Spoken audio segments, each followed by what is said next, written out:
weight of responsibility. Last week, a vegan artist shot her Christmas dinner. This week, wildlife photographer Helen Tinner is out after muntjac. Oh, bloody hell. That is heavy. Buy someone special a Fieldsports Nation membership this Christmas and we can buy itching powder. Tom Davies gets into an argument about woodcock. Don't shoot woodcock. No, apparently not. I've only just found that out then. It's our annual bloopers reel, a few minutes of outtakes and silliness from all at Fieldsports Channel. We are still giving away a custom-made knife from Danum Blades priced at £335. Prize draw now in its second and final week. We have news. We have hunting YouTube. Welcome to Fieldsports Britain.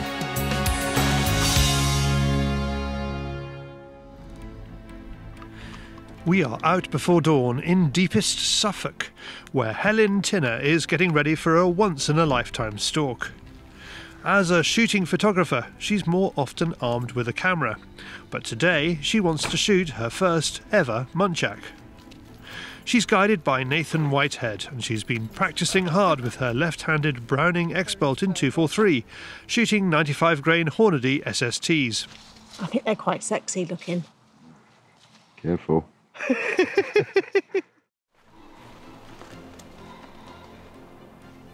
Nathan leads the way into the woods, spotting with his thermal as he goes. Then up into the high seat, and it's a waiting game as the countryside wakes up around us.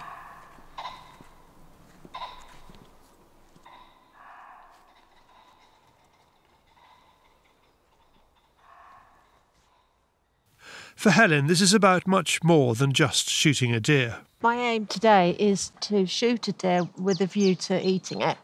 Simple as that. So I am interested in the whole process of from field to fork, where your meat is coming from, where it lives, the surroundings, the field craft of it. It's like being a hunter-gatherer girl. I just don't know where my family in Switzerland, they're into hunting. So we've perhaps got that from my dad. Because actually I don't know where this has all come from. All my friends in Liverpool think I'm absolutely crazy. And they would much rather go to Tesco's and get my chicken. Like, you carry on. But for me, it's just really important that people have a better understanding of food and don't take food for granted. And it's not a disposable thing. It's a living creature. It's having a life, and it's respectful to get to know your animal. Helen is about to get to know this muntjac very well indeed. Out of sight of the camera, it steps into the feed ride. You can hear your heart going. My heart was pounding. I wasn't going to take the shot unless I felt really confident. It would definitely be a clean kill. And Nathan said, yeah, go for that one, and so I just went for it. For me, it is about the whole process of shooting a deer to eat a deer. So when I went over and saw that it was shot well, then I was happy. I'll just look at different recipes, what I can do with it to enjoy it. You could do a casserole or a stew or fry the fillets or anything really, or do a schnitzel, be nice. Oh, bloody hell. That is heavy. People just really get used to using chicken. So everyone's entitled to their own opinion, but for me it's more interesting to try different types of meat. And like I say, we're so lucky that we got an opportunity to go and do this in this country. It's so interesting, it's so exciting. The whole thing of just being in nature. So I would really, really love to do more. Yeah, it's lovely to see somebody that's got the same enthusiasm. It's not all about pulling the trigger. I was saying to Helen before, you know, you're out in the woods, in the countryside, seeing the world wake up, if you like, and to take a nice, clean animal that's living in the wild and then putting it on the tables, it's got to be a good thing, hasn't it? You know? My daughter comes out with me and she enjoys it, and she helps me prep the carcasses and turn it into stuff that we eat at home, so it's good. That's what I need in my stocking.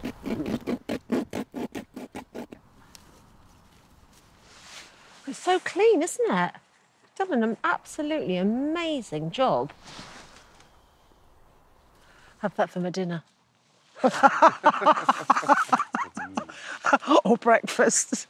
I just think you don't want to waste any of it, really, do you? Where you can... I mean, why would you want to waste that? You want to eat it. With our muntjac in the bag, we head over to the Wild Meat Company near Woodbridge, where Helen is keen to see how Nathan will turn the carcass into joints of meat ready for cooking. Go back in there so you can go on your wall. Got to give it a good... Right. Not the prettiest, but muntjac never happened. That'll be my new pillowcase.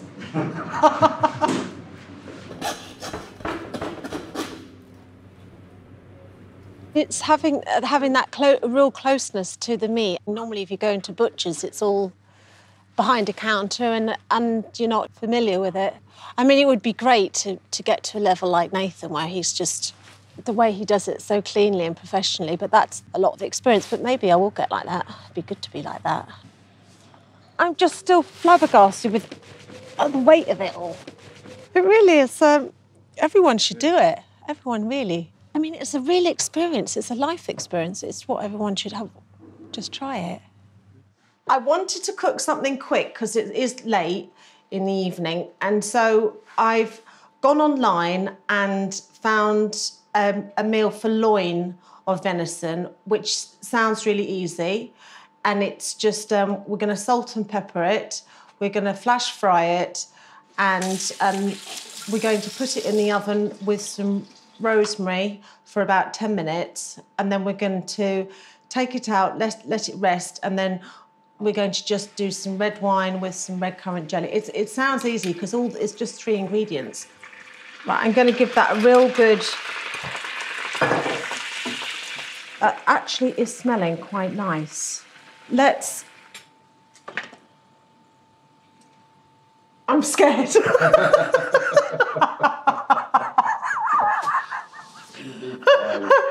Now we're going to put it on the plate, or do we do this? Ooh! Excuse fingers, James. Look at that, and I'm going to put it on nicely for you because I like you. Other people I wouldn't.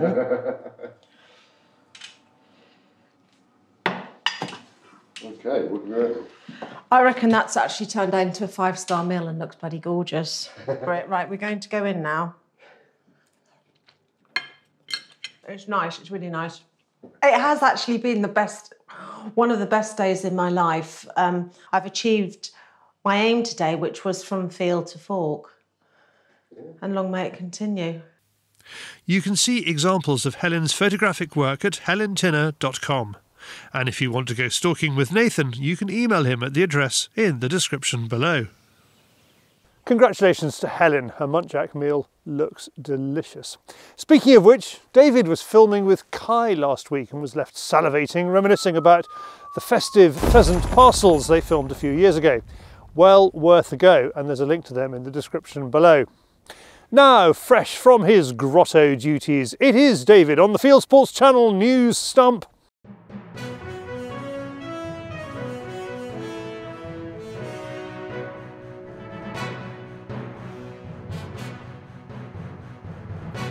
This is Fieldsports Channel News. Firearms departments continue their national meltdown. First, North Yorkshire stopped issuing firearms and shotgun certificates following the new Home Office guidelines. Now Hampshire Police says it will do the same, but blames COVID. In a letter, Hampshire Constabulary says it's suspending its grant application service for the foreseeable future. Meanwhile, Devon and Cornwall Police continue to revoke certificates, including in Dorset, where it runs firearms licensing for Dorset Police. This week, it revoked the certificate of a shooter outside Bournemouth because he had speeding tickets. You know, for someone to be sat behind a desk with the power to do this when actually a phone call or a letter could have sufficed to say, look, there's a few questionable things here, can we have a chat with you? Or even, would you mind surrendering your firearms while we investigate this? Of course, but to send armed police to my house is, you know, and upset my wife, and, you know, even my dog was a bit confused. It's extreme. Police are investigating the RSPB over the use of electric fences on badgers. In an article in the Daily Telegraph, Lord Botham highlights how the RSPB recommends using electric fences to keep badgers away from food sources, including smearing the fences with honey, syrup, peanut butter or treacle in order to attract them. Now Bedfordshire Police says it is appointing an investigating officer following a complaint from Lord Botham. Don't pass up on a good tragedy if you're the RSPB. Bird flu has killed 10% of the barnacle geese on the Solway Firth, says the bird charity. That's a good reason to donate now. Meanwhile, bird flu continues its annual appearance with migratory birds in UK waters, leading to the closure of at least one public park. Lincolnshire and North Yorkshire are the worst affected areas, with at least 9 outbreaks recorded in each county. The Westminster government has reacted with an avian influenza prevention zone, requiring all farmed bird owners to keep their flocks indoors. Northern Ireland has banned seagull control. After the chaos of Natural England's general licences revocation in 2019, the Northern Irish Department of Agriculture, Environment and Rural Affairs is going down the same route, revoking all its general licences and replacing them with interim licences, following legal threats by Wild Justice. The interim licences no longer include gull species. Fox hunting has had a hard couple of weeks for deaths. News of the death of the former Countryside Alliance press officer Janet George during the 90s, the Australian voice of the British countryside, emerged last week. And this week the death was announced of James Barclay, a former master of foxhounds. James was devoted to hunting with hounds. He was a keen supporter of the campaign for hunting and founder and chairman of This Is Hunting UK, best known as a popular Facebook group. Here's Gary Thorpe, huntsman of the East Essex, blowing Gone Away for James.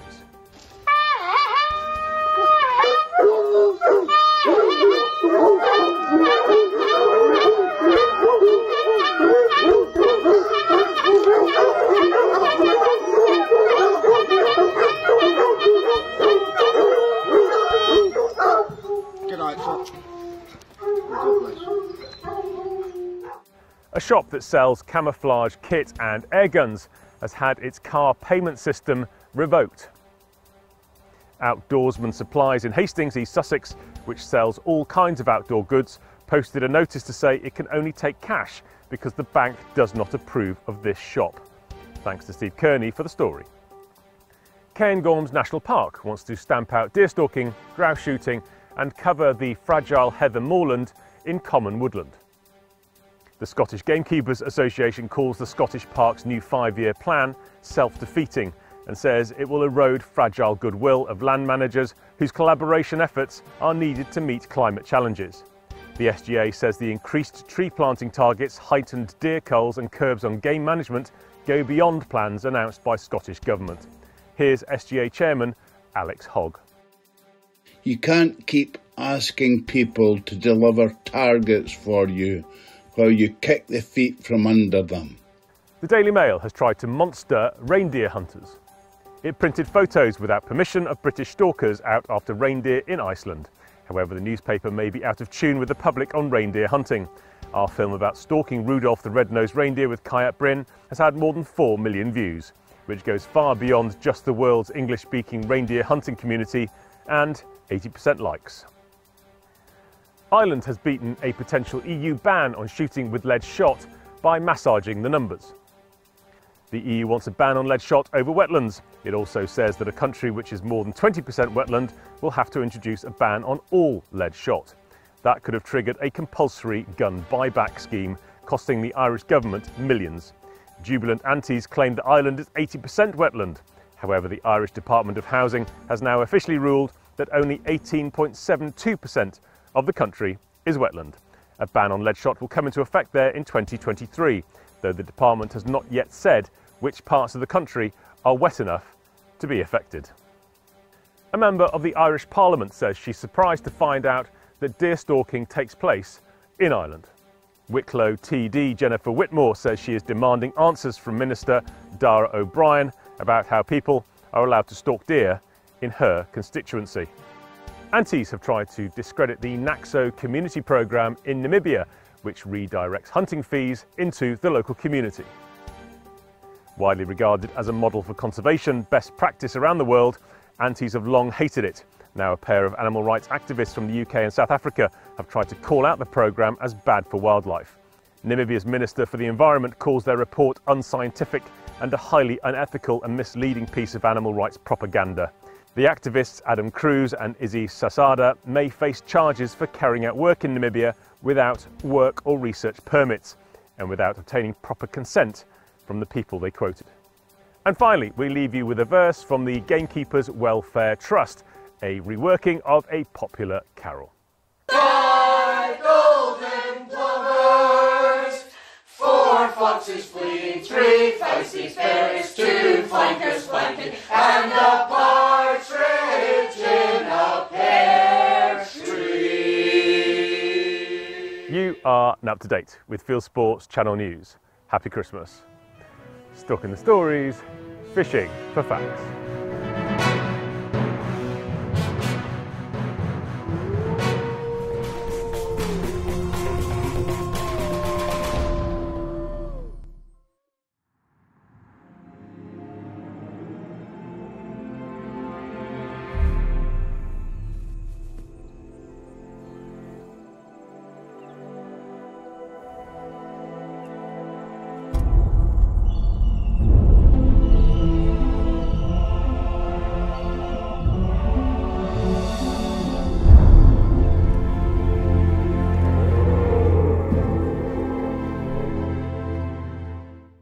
Now it's your last chance before Christmas to gift someone a Fieldsports Nation membership.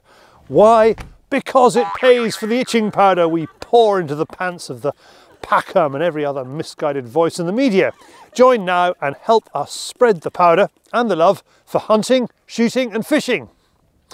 Next, high winds on Dartmoor are making for speedy birds.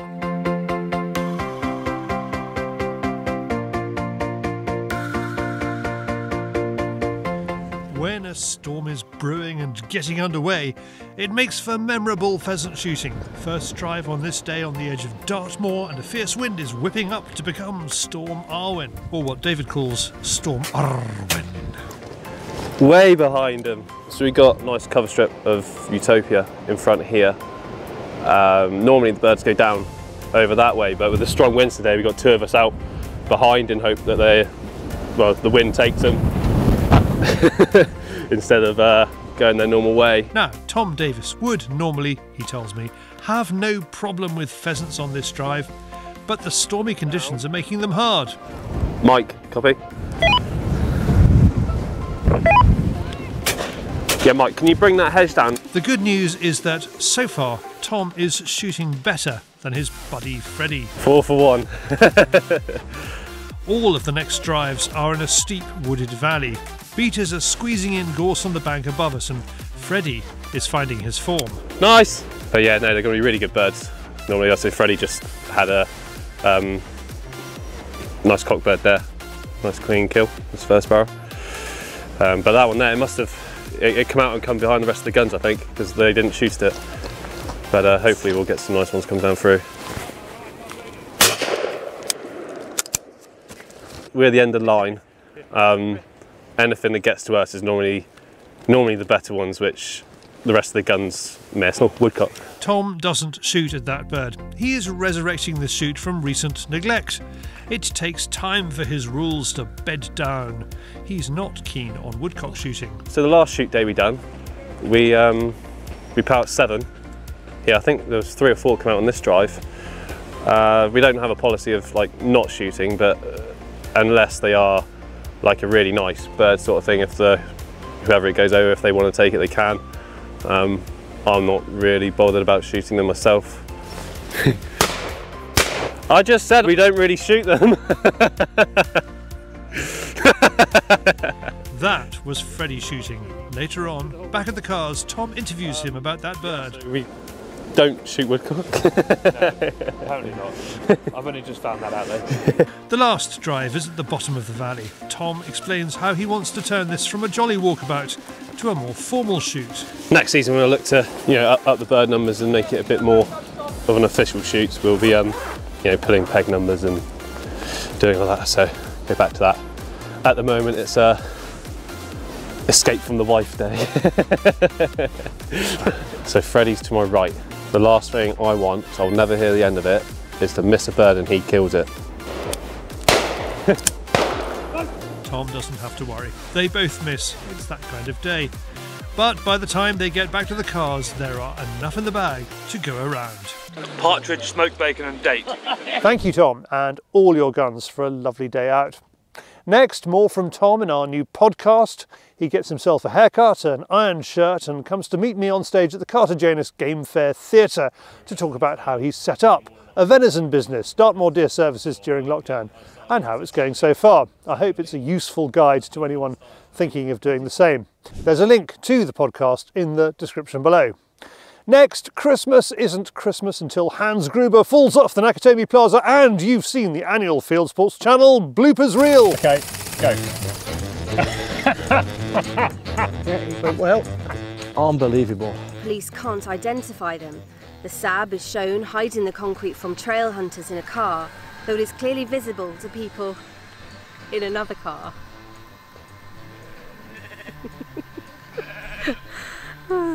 Talk to me, Roy. I am. You are. I am talking to you. What would you like? Okay, we're not doing it. We're not testing. Are you ready now? I'm good. I'm good. Let's go. Ready? Yeah, you've pulled me out of my. Sorry. We'll try that one again. He's obviously upset about it. I was about to say, actually, I've blown on a few breasts, but I've never blown on a pigeon. £2,500. It's not looking too good at the moment. Oh mate, have a look. You can't, yeah, you have to pull your stomach in to see your What? shoes. What? Look, I've got one too. We're that age, we're allowed to have beer bellies. That's muscle. Especially about I That's muscle. beer I drink. Yep. Right. You know what that bit on the end's for, don't you? Have we got to catch the bullet in it? No, it's to put your foot on when you're taking it off.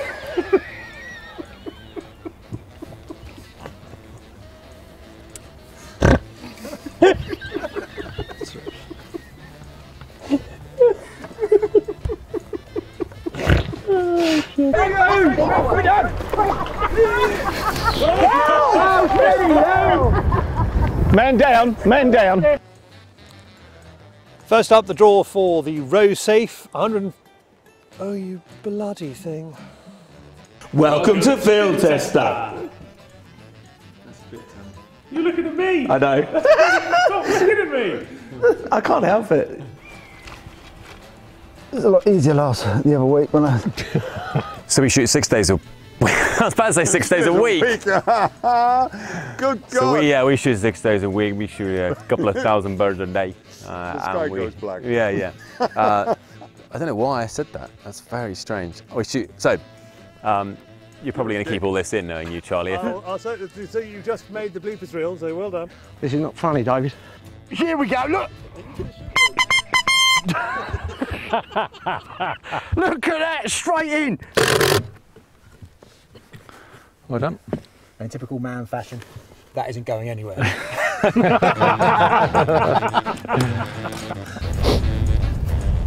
This is recorded. Pretty convinced that the squirrels will be tucked up at home in bed. Their squirrel senses have picked it up. That's it, they'll be at home watching some squirrel soap on Netflix. Oh, go. Did you bring your... No, I didn't.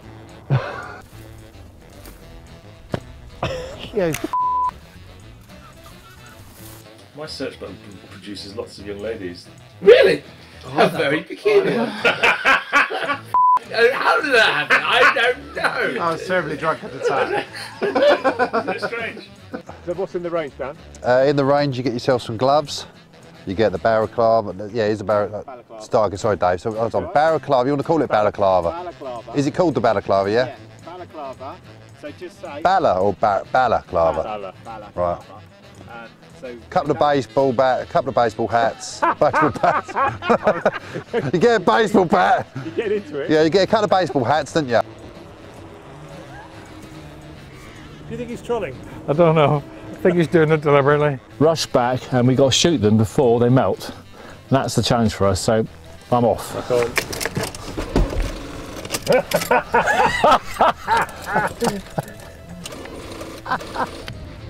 A floor plate, and depending. Oh, that's a blooper. Can we cut that bit? That's cut. Do you need to know it's a well air jacket or not? Yeah, I do. It also comes in green. Did I mention green? You did. Oh, I touched the microphone. Oh, we got to do it again? No. Oh, that didn't sound so good, did it? Let's try that again. First up, the Vario Revolution blah, blah, blah, blah, blah, priced at £600.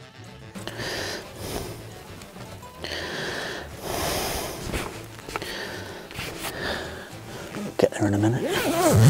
And obviously the BR460s with the detachable.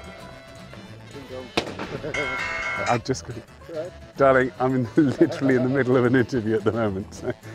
No, it's all right. I'll call you back. Okay, bye. Oh, that was just priceless. Oh yes, Pascal. Oh yes. Oh yes. Oh my God. Wow. Oh my God. Honestly, I am having a French orgasm, you know. Oh my God. Oh my food. Good job, Serge. We might have a bit of a call off because obviously you're pretty good at the roebucks. You did a pigeon a second ago. Can't do it well. It's quite high. Well, that's female. That one, remember? We have to get that from Sesame Street. From Hungary. Cookie Monster.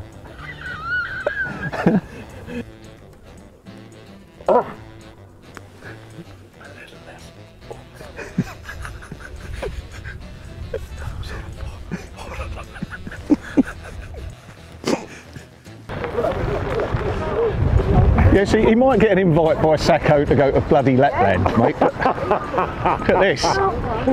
East Sussex in the rain, and we've had a coffee at McDonald's. I don't see how it can compare. No, it doesn't. It clearly can't compare. It really can't. No, I'm just waiting for the sponsorship. We've been waiting a while. Welcome to Field Tester. Aaron, like that? You're rushing it, Roy. I'm rushing. Yeah, Welcome to Field Tester. Is it welcome? Oh my God! Is it welcome? Shall we do another one? Yeah. How are we going to do it How though? we do it? Is it welcome? One, Gap. two. No. There's gap Well, between welcome and field test. Welcome to Field Tester. oh, well, okay, we're going to get gap. Okay. Welcome to Field Tester. Yeah, very good. Too bad. Oh.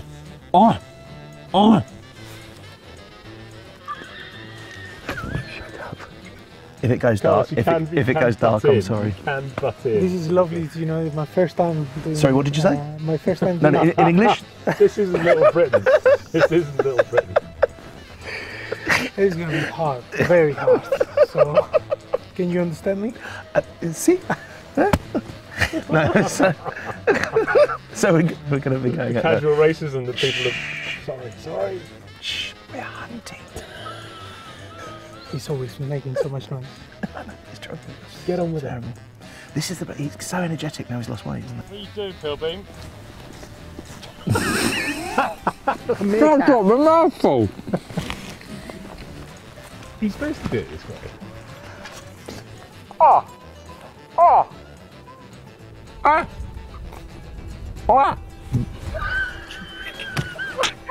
I'll sit back down. It did work perfectly fine, like first time last.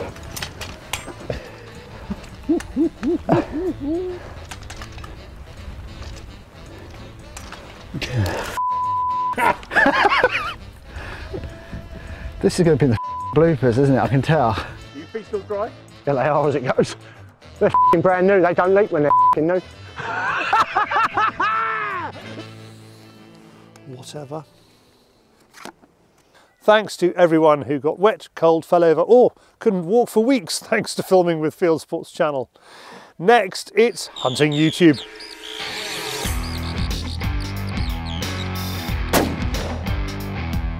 This is Hunting YouTube, which aims to show the top hunting and shooting videos that YouTube has to offer. Dave Carey is in Wales out on a kids driven day, highlighting the importance of bringing on the younger generation. Thanks to Mark Catherall on Instagram for sending this in. Over in Ireland, the Night Fox channel is enjoying a driven day at Shelton Abbey, where Jason Doyle has filmed for us. For a different kind of pheasant shooting, our viewer Norbert in Romania from the Norbert's Hunting channel is walking up pheasants over pointers. It's in Romanian with English subtitles. Graham from Lancs Vermin Control has no lofty with him this time. He sends me his latest. Rat Carnage Pest Control Air Arms S510 Ultimate Sporter Sub 12, where he gets more than 80 rats in one night. The South Somerset Ferreters are back doing what they do best, ferreting, this time on a bank by a track. Here's a lovely film from France if you like your hound sports. Équipage de la Ardouinée is a pack of hounds in Brittany, and this is called A Day at the Kennel. Marco Martilla from Finland has found another film that Paul Childerley might find useful to study before his next moose hunt. Calling Moose a Moose's Perspective on the Raised in Alaska channel is completely in depth on the subject. And finally, if the grey Northern Hemisphere weather is getting you down, Mark Corney recommends this from the Lateral Line channel in New Zealand. Good fishing and some aerial camera work that might make David envious, he says. That's it for this week. I have put all these films into a playlist for you. Click on the I symbol top right or check this film's description. If you have a YouTube film you would like us to pop into the weekly top 8, email me the link, charlie@fieldsportschannel.tv. Well, that is it for this week if you haven't done so already. Please whiz over to our website, fieldsportschannel.tv. You can click to like us down on Facebook and on Instagram. You can follow us on Twitter, subscribe to us on YouTube. Best of all, pop your email address into our register page and we'll contact you about this show, Fieldsports Britain. It's at 7 PM UK time every Wednesday. And this has been Fieldsports Britain. Good hunting, good shooting, good fishing. Happy Christmas and goodbye.